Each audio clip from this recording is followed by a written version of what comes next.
Hello दोस्तों, मैं आपकी राधिका। हमारे यूट्यूब चैनल पे आप सभी का बहुत स्वागत है। मेरे चैनल जितने भी दर्शक जुड़े हुए हैं सभी को मैं तहे दिल से धन्यवाद करती हूँ। ऐसा ही प्यार दुलार अपना बनाए रखें और प्यारा प्यारा सा गीत सुनते रहें। आज एक सुंदर सा गेहूँ काटने का गीत ला रही हूँ, क्योंकि आजकल की बच्चे कोई गेहूँ काटने नहीं आता है। किसी को नहीं आता, चाहे गाँव की हो वो भी नहीं जाती गेहूँ काटने, और शहर की हो वो भी नहीं जाती, कोई नहीं जाता है। तो जब ससुराल में कहीं कहीं ऐसा मौका लग जाता है काटने के लिए, घर वाले किसी घर के सबके घर की परिस्थितियां अलग अलग होती हैं, तो क्यों किसी के घर में काटना पड़ गया तो बच्चियां परेशान होती हैं। तो देखिए क्या कहती हैं।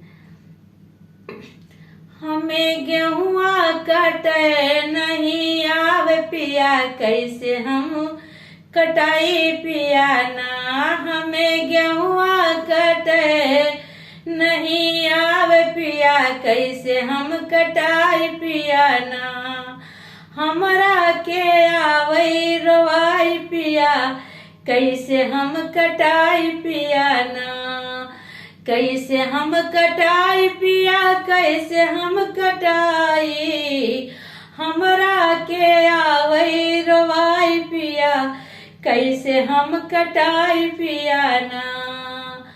होतई सबेरवा सासू जगावे, होतई सबेरवा सासू जगावे। ससुर जे हमारे दिनवा भर बोले, ननदी जे झगड़ा लड़ावे पिया, गेहूं ना कटावे पिया ना। अरे ननदी जे झगड़ा लड़ावे पिया, गेहूं ना कटावे पिया ना। हमरा के आवई रवाई पिया, गेहूं ना कटाई पिया ना। हमरा से गेहूं ना कटाई पिया, काऊ हम बताई पिया ना। जेठनी जे हमारी रोजई लड़तू है, जेठनी जे हमारी रोजई लड़तू है।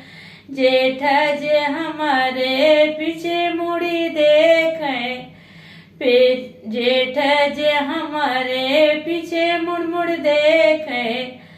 अरे ननदी जे 3-5 भिड़ावे पिया, गेहूं ना कटावे पिया ना। ननदी जे 3-5 कनवा में भरे पिया, गेहूं ना कटावे पिया ना।